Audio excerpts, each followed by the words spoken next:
جی ناظرین السلام علیکم۔ آج پاکستان کی تاریخ کا لگتا ہے خبروں کے حساب سے سب سے ہیپننگ ڈے ہے۔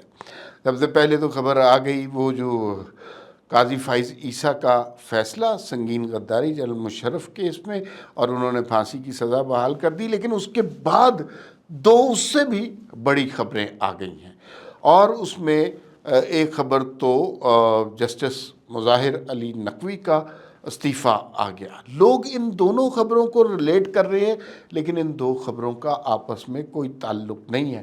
ان دو خبروں کے ساتھ وہ جو 3 کا ٹولہ ٹائپ کی کہانی تھی، اور مستقبل میں جو بندیال اینڈ گروپ کے منصوبے بن رہے تھے، اس کو کس حد تک نقصان ہوا۔ پھر اس میں خبر مزید یہ آ گئی کہ جو استعفیٰ تھا وہ تو 1 سال پہلے کی تاریخ کا جمع کرا دیا۔ تو اس کا مطلب ہے کہ مظاہر علی نقوی صاحب اتنے پڑھے لکھے نہیں ہیں کہ انہوں نے استعفیٰ دیکھا ہو۔ پھر اس میں یہ بھی بات ہے کہ وہ 1 سال میں مختلف بینچز کا حصہ رہے ہیں۔ یہ غلطی سے ہو گیا ہے یا اس کے اندر بھی کوئی سازش ہے؟ ٹرکوں والے ایک جج چلے گئے ہیں، بندیال صاحب چلے گئے ہیں، اب پیچھے 2 لوگ رہ گئے ہیں۔ کیا انہیں بھی اپنا مستقبل واضح نظر آ رہا ہے اور وہ بھی بھاگ جائیں گے؟ اس پر بات آج کرنی ضروری ہے۔ ابھی یہ خبر ختم نہیں ہوئی تھی، اور پہلے والی 2 خبروں کے زلزلے سے ہم نہیں نکلے تھے کہ پشاور ہائی کورٹ سے ایک بہت بڑی خبر آ گئی۔ تحریک انصاف کے لیے بہت بڑی خوشخبری آ گئی، اور وہ خوشخبری یہ تھی کہ پشاور ہائی کورٹ نے الیکشن کمیشن کا فیصلہ معطل کر دیا، اور پی ٹی آئی کو بلے کا نشان واپس مل گیا۔ اور پی ٹی آئی کے وکیل بیرسٹر ظفر علی شاہ، شاید ان کا نام ہے، انہوں نے کہا کہ 15 منٹ کے اندر اگر یہ الیکشن کمیشن کی ویب سائٹ پر یہ بلے کا نشان نہ لگا تو پھر آپ دیکھیے گا ہوتا کیا ہے۔ یہ جناب بڑی براہ راست دھمکی ہے۔ لیکن کیا اس کا مطلب ہے کہ پی ٹی آئی انتخابات میں بلے کے نشان کے ساتھ جائے گی؟ سارے معاملات ٹھیک ہو گئے، بلے کا نشان تحریک انصاف کو مل گیا، تو ابھی وہ کہتے ہیں کہ مقامات آہو فغاں اور بھی ہیں، ابھی کچھ مرحلے باقی ہیں۔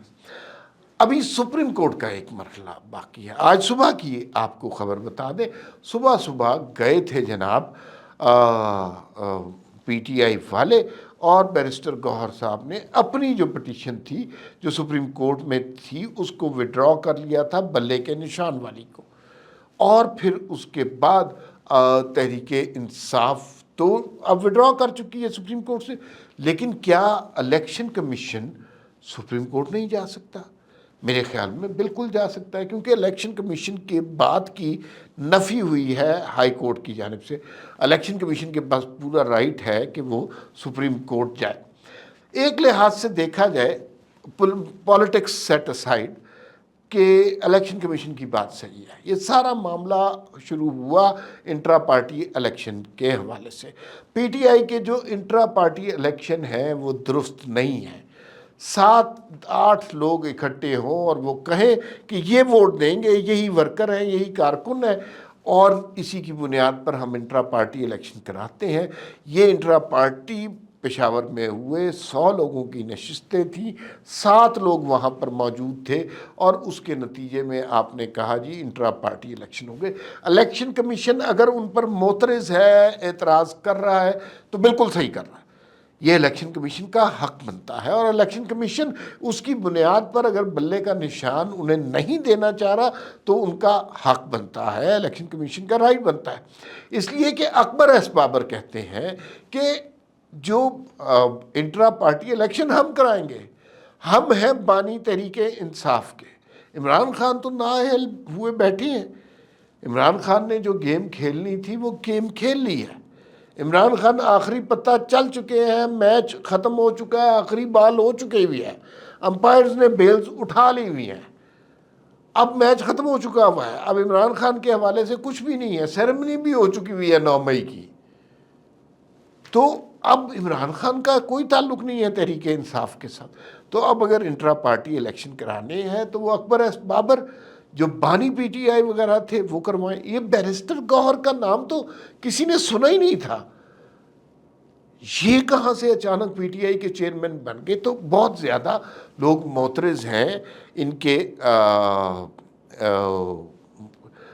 بلے کے نشان پر۔ الیکشن کمیشن نے اسی ہنچ کی بنیاد پر ان کا بلے کا نشان جو ہے چھین لیا تھا۔ اب پشاور ہائی کورٹ میں بھی یہ جیسے بیڈمنٹن ہوتا ہے، ادھر سے چڑی چھکا کھیلتے ہیں، ادھر سے شاٹ ماری، شٹر ادھر چلی گئی، پھر ادھر سے آئی، پھر ادھر گئی چلی گئی، یہ سلسلہ چلتا رہا، چل رہا ہے۔ لیکن مجھے یوں لگتا ہے آخری اور حتمی فیصلہ انتخابات سے پہلے الیکشن کمیشن کا، اور اگر کوئی پرابلم ہوگی تو یہ سپریم کورٹ کا فیصلہ ہوگا۔ سپریم کورٹ کے پاس الیکشن کمیشن جائے گا، اور مجھے نہیں لگتا کہ بلے کا نشان الیکشن کمیشن ان کو دے گا تحریک انصاف کو۔ میرا ہنچ یہ کہہ رہا ہے کہ پی ٹی آئی جب انتخابات میں جائے گی تو نہ عمران خان انتخابات میں ہوں گے، نہ بلے کا نشان انتخابات میں ہوگا، اور یہ بے سر و سامانی میں جائیں گے۔ اور یہ ہمارے سامنے ہوا ہے، یاد نہیں ہے کہ نواز شریف کا نام نہیں استعمال ہوا تھا سینٹ کے الیکشن میں؟ نواز شریف نے جو ٹکٹیں دی تھی ان سب کو انہوں نے کہا کہ یہ نواز شریف تو ٹکٹیں دے نہیں سکتے، وہ سارے آزاد ہو گئے تھے۔ اور پھر اس دن کے بعد سے سینٹ میں جو کچھ ہو رہا ہے، ابھی پچھلے دنوں آپ نے دیکھ لیا، انہوں نے قرارداد منظور کر دی جی کہ نہیں الیکشن کو التوا کریں۔ تو یہ اس کی بلے کے نشان والی ڈیٹیل ہے۔ اب دوسرے مسئلے پہ آ جاتے ہیں۔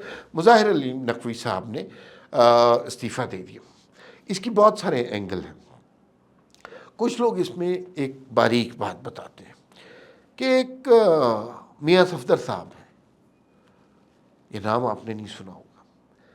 یہ مظاہر علی نقوی صاحب کے جتنے گندے کام تھے نا، جب کاروبار کی مطلب ایک ہی مقدمے میں ایک وکیل پیش ہوا تو اس مقدمے میں سزا دے دی، دوسرا وکیل پیش ہوا رہا کر دیا، تو اس کا مطلب ہے کہ اس وکیل کے ساتھ معاملات سیٹ تھے۔ تو یہ سارے کام صفدر صاحب کیا کرتے تھے۔ کسی طرح صفدر صاحب سے کوئی ناراضگی ہو گئی، صفدر صاحب نے سارے کاغذات، ڈاکومنٹ، تفصیلات، فائل اٹھا کر سپریم جوڈیشل کونسل کو پیش کر دی، اور سپریم جوڈیشل کونسل نے اسی لیے جو مظاہر علی نقوی صاحب نے ایک اپیل کی تھی کہ اس کی کارروائی کو ختم کیا جائے، اس کو ختم کر دیا، اس کو نہیں سنا تھا، رد کر دیا۔ اس سے ہی پتہ چل رہا تھا سپریم جوڈیشل کونسل کے تیور کیا ہیں۔ اچھا، کچھ لوگ کہہ رہے ہیں کہ استعفیٰ دے دینے سے تو بڑے جلدی چھوٹ گئے، ایک کرپٹ جج ہے، ٹرکوں شرکوں اربوں روپیہ رشوت لے چکا ہے، تو اس نے اگر استعفیٰ دے دیا تو اس کا مطلب ہے کہ اس کو پینشن بھی ملے گی، گاڑی بھی ملے گی، سب کچھ، اور وہ باقی سارا کچھ، تو پورا گجرانوالہ کا نام اس بندے نے بدنام کیا، تو یہ تو چور کرپٹ ہے، اس کو تو سزا ہونی چاہیے۔ تو اگر یہ استعفیٰ دے دے تو اس کا مطلب ہے کہ اس کو تو ساری برات ملیں گی، تو یہ تو کوئی طریقہ نہیں ہے، اس کو سزا ملنی چاہیے، اور قرار واقعی سزا ملنی چاہیے۔ تو اس کے اوپر دیکھتے ہیں اب سپریم جوڈیشل کونسل کیا کرتی ہے۔ پھر استعفے پہ تاریخ کا معاملہ بڑا عجیب ہے، پچھلے سال کی تاریخ ڈال دی۔ اچھا، اب وہ سارا کچھ اس پہ نل وائڈ ہو گیا کہ پچھلے سال کی تاریخ سے استعفے ہی متنازع ہو گیا، کہ وہ کہہ رہے ہیں جی کہ یہ تو استعفے کی تاریخ ہی غلط ہے، 1 سال پہلے کا استعفیٰ، تو اس سال کے عرصے میں جتنے فیصلے دیے سب کچھ گڑبڑ ہو گیا۔ تو یہ بڑی خطرناک چال چلی گئی ہے، لیکن اس کو، اور یہ ہوا غلطی سے، کسی ٹائپسٹ نے چھاپ دیا، ہوا غلطی سے، لیکن اس سے سب سے بڑا نقصان کن لوگوں کو ہوا؟ وہ جو کرپٹ ججز کو فائلیں بناتے ہیں، ویڈیوز بناتے ہیں، اور ان کو استعمال کرتے ہیں، جیسے ارشد ملک کو استعمال کیا، ویڈیو بنا لی، رکھ لی، اور پھر کبھی نواز شریف جیسا کیس آیا اور کہا جج صاحب یہ آپ کے کرتوت ہیں، یہ آپ کی کرپشن ہے، یہ آپ کی ویڈیو ہے، کریں اب نواز شریف کے خلاف فیصلہ۔ اس طرح بہت سارے فیصلے لیتے ہوں گے، تو وہ فیصلے جو بڑے بڑے فیصلے لینے تھے، اس کے لیے جو مستقبل میں بینچ بننے تھے، اس میں سے ایک کرپٹ فرد کم ہو گیا۔ اب دو بندے رہ گئے ہیں، اعجاز الاحسن اور منیب اختر۔ دل تو ان کے بھی کانپ رہے ہوں گے۔ اب اس سے آگے کیا کہوں، فی الوقت اتنا ہی، پھر ملاقات ہوگی۔ اللہ حافظ۔